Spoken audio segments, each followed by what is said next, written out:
Welcome to విన్నీస్ things. అందరు ఎలా ఉన్నారు? నేనైతే బాగున్నాను. How are things with you all అనేది నాకు చెప్పండి. ఇవాళ వీడియోలో ఎగ్ మసాలా కర్రీ చూద్దాము. అండ్ ఒక ఆనియన్, 3 టమాటో అయితే తీసుకున్నాను. ఫైన్గా చాప్ చేసుకున్నాను చిన్న చిన్న పీసెస్ లాగా. అండ్ దీనికోసమని బాయిల్డ్ ఎగ్స్ ఒక 5 తీసుకొని బాయిల్ చేసుకున్నాను. అండ్ ఇది మసాలా కోసము ఒక స్మాల్ సైజ్ కొబ్బరి తీసుకున్నా, ఫైన్గా చాప్ చేసుకున్నాను. వెల్లుల్లి, చెక్క, లవంగం, 2 spoons of coriander powder, 2 spoons of మిర్చి పౌడర్ తీసుకొని అది గ్రైండ్ చేసుకున్నాను. ఫైన్గా పేస్ట్ చేసుకున్నాను. ఆ తర్వాత బాండీ పెట్టి ఆయిల్ వేసి, ఆయిల్ వేడెక్కాక ఆవాలు, అలాగే చాప్ చేసుకున్న ఆనియన్స్, టొమాటోస్ ఇవి వేసి కొంచెం గరిట తీసుకొనేసి ఫ్రై చేశాను.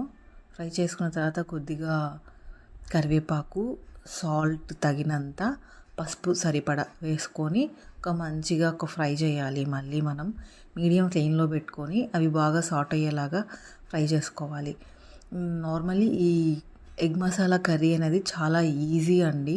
వితిన్ ఒక 15 to 20 మినిట్స్లో కంప్లీట్ అయిపోతుంది. ఈవెన్ వంటరాని బిగినర్స్ కానివ్వండి, బ్యాచిలర్స్ అవనివ్వండి, త్వరగా చేసుకునేసేసేయచ్చు, ఫాస్ట్గా చేసుకోవచ్చు. ఈ ఎగ్ మసాలా కర్రీ అనేది చపాతీలోకి, రోటీలోకి, ఈవెన్ రైస్లోకైనా బాగుంటుంది. అండ్ ఆల్సో పులావ్ మనం ఏదన్నా బగారా రైస్ లాగా చేసుకుంటాం కదా, ఆ బగారా రైస్లోకి కూడా ఈ కర్రీ అనేది బాగుంటుంది. ఇలా ఫ్రై చేసుకున్న తర్వాత సాల్ట్, పసుపు అవన్నీ వేసుకున్న తర్వాత కొద్దిగా అల్లం పేస్ట్ వేసుకొని సాట్ చేసుకోవాలి. సాట్ చేసుకున్న తర్వాత మనం ఏదైతే పేస్ట్ చేసుకున్నాం కదా కొబ్బరి వేసి, ఆ కొబ్బరి వేసుకున్న పేస్ట్ని దీంట్లో వేయాలి. బాండీలో వేసేసి బాగా సాట్ అయిన తర్వాత ఆనియన్ అవి బాండీలో వేసి కొంచెం బాగా కలిపాలి. కలిపిన తర్వాత ఇలా ఒక 5 మినిట్స్ వరకు ఉడికించాలి, పచ్చివాసన పోయేదాకా.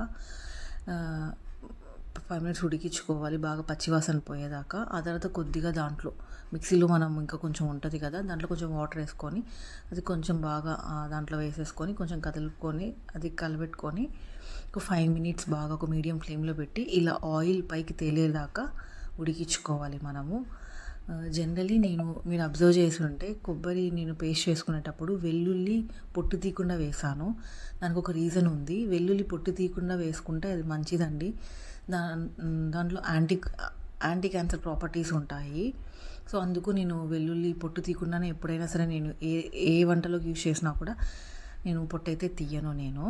సో ఇలా బాయిల్ చేసుకున్న ఎగ్స్ని స్లిట్ చేసుకొని ఆ ఎగ్ కర్రీలో ఆయిల్ బబుల్స్ వచ్చినప్పుడు ఇలా వేసేసుకుంటాను. ఎగ్స్ అనేది వేసేసుకొని ఒక 2-3 మినిట్స్ అలాగే మీడియం ఫ్లేమ్లో ఉంచి పక్కకైతే తీసేస్తాను. ఇది ఫైనలీ అవుట్పుట్. ఎగ్ కర్రీ అయితే చాలా బాగా వచ్చింది, టేస్ట్గా వర్తనే చెప్పాలి. అండ్ ఆల్సో వితిన్ 15 మినిట్స్లో కుక్ అయిపోయే ఎగ్ కర్రీ అయితే రెడీ అయిపోయింది.